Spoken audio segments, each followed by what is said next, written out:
je voulais partager un peu de cette chaleur avec vous.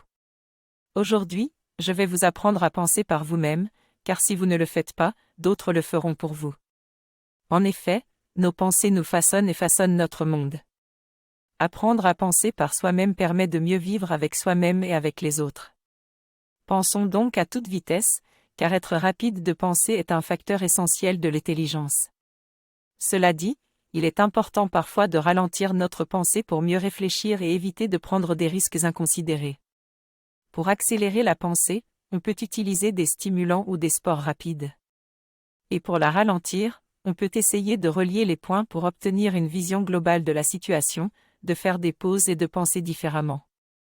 On peut aussi écouter de la musique rythmée, pratiquer le brainstorming, la lecture rapide ou jouer à des jeux vidéo pour stimuler notre cerveau, mais il faut être conscient des limites et de l'impact sur notre cerveau.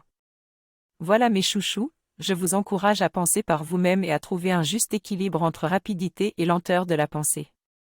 J'ai appris qu'il est important de prendre du temps pour ralentir notre pensée et hiérarchiser les informations afin de mieux comprendre les détails importants.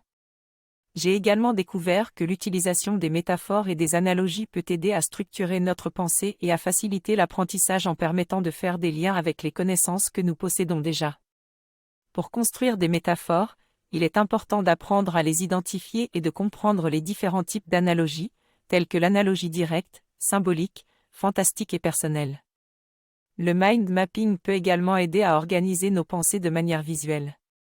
J'ai appris que les analogies et les métaphores sont des outils puissants pour comprendre et communiquer des idées complexes. La métaphore nous permet de catégoriser et de donner un sens à notre vécu. Par exemple, ma métaphore de vie est « La vie est un combat ». Après une réflexion, j'ai réalisé que cette métaphore révélait mon mode de fonctionnement basé sur la confrontation et la compétition plutôt que sur la coopération. En changeant ma métaphore, j'ai pu changer ma façon de penser. Nous avons besoin de métaphores pour transmettre nos idées de manière efficace.